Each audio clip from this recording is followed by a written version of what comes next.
मुख्यमंत्री हेमंत सोरेन के बाद अब गांडे विधायक कल्पना सोरेन असम जा रही हैं और वहां पर चुनावी प्रचार प्रसार करेंगी। साथ ही साथ झारखंड मुक्ति मोर्चा का विजन जनता के समक्ष रखने की कोशिश करेंगी, क्योंकि आपको पता है कि असम में विधानसभा का चुनाव है और झारखंड मुक्ति मोर्चा चुनावी मैदान में उतर चुका है। कई प्रत्याशी चुनावी मैदान में पसीना बहा रहे हैं, लेकिन इस बीच कल्पना सोरेन जाएंगी और वहां पर सभा को संबोधित कर झारखंड मुक्ति मोर्चा का विजन जनता के समक्ष रखने की कोशिश करेंगी। आज इसी को लेकर हम चर्चा करेंगे। हमारे साथ हमारे सहयोगी मदन मौजूद है।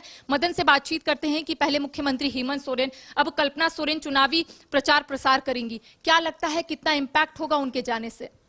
देखिए, एक स्टार प्रचारक के तौर पर अब कल्पना सोरेन जेएमएम के खेमे में है। अगर आप देखें तो झारखंड में जिस तरह से आपने देखा कि लोकसभा के चुनाव में उनकी डिमांड इतनी बढ़ी कि लगभग 150 से अधिक सभाएं जो है उन्होंने की। उसके बाद विधानसभा में देखें, हर विधानसभा में 2 से 4 सभाएं जो है उनकी हुई।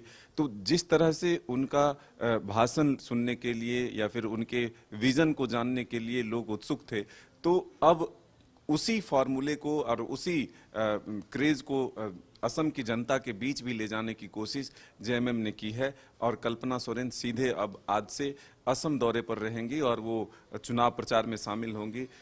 जो महिलाओं के उत्थान के लिए जो एक विजन है जेएमएम के पास, जो उनकी वर्तमान सरकार के पास, और जो सक्सेस स्टोरी है, चाहे वो आप देखें जिस 50 लाख महिलाओं को 2,500 रुपए प्रति माह मैया सम्मान योजना की राशि के तहत जो देने की बात मुख्यमंत्री हेमंत सोरेन करते हैं, वो सीधे तौर पर एक महिला होने के नाते सीधे कनेक्ट करेंगी महिलाओं से कल्पना सोरेन, और वो बताएंगी कि वो जो झारखंड में जो इसका परिणाम आया, जो रिजल्ट आया, वही सपने लेकर के वो असम पहुंची है। और यहाँ के महिलाओं के जीवन में भी इसी योजना के तहत हो सकता है तो उसकी राशि बढ़ाकर भी या फिर और कोई नई स्कीम ला करके वहां पर भी महिलाओं के उत्थान के लिए काम किया जाए। तो जो झारखंड में कल्पना सोरेन का एक क्रेज है, वो असम में उसको एक तरह से शामिल करने के लिए साधने की कोशिश जो है वो जरूर जेएमएम करेगी। तो अधिक से अधिक सभाएं, जो 18 उम्मीदवार उनके चुनावी मैदान में हैं, वो जरूर 18 विधानसभा में उनका सभा हो सकता है। और फिर जनता के बीच जो महिलाओं की भागीदारी है, जो एक उम्मीदें हैं, उस बीच में पहुंचकर एक महिला होने के नाते सीधे कनेक्ट करने की कोशिश कल्पना सोरेन करेंगे।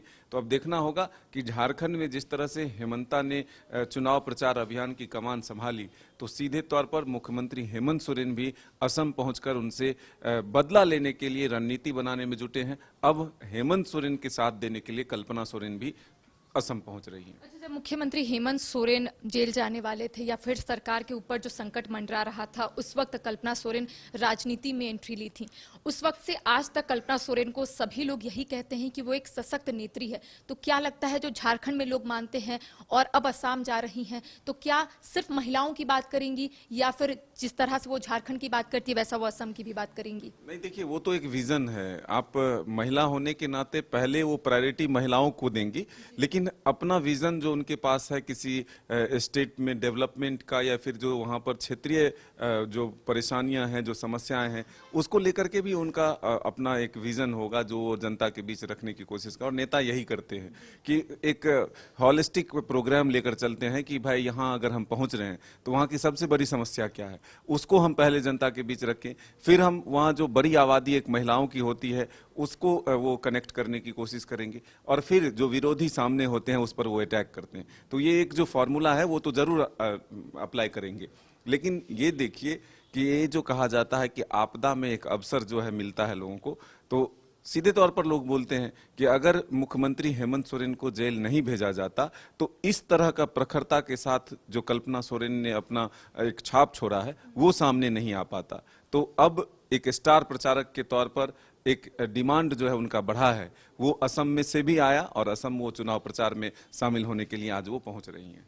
देखिए, झारखंड में कल्पना सोरेन की जो छवि है वो सशक्त नेत्री के तौर पर है और स्टार प्रचारक के तौर पर अब वो असम जा रही हैं, वहां पर चुनावी प्रचार प्रसार करेंगी। कह सकते हैं कि कुछ दिनों के बाद वहां पर चुनाव है। जब परिणाम सामने आएंगे तब पता चलेगा कि आखिर झारखंड मुक्ति मोर्चा के वहां जाने से कितना इम्पैक्ट पड़ा है। तमाम अपडेट हम अपने दर्शकों तक पहुंचाएंगे। फिलहाल हमें दे इजाजत, नमस्कार।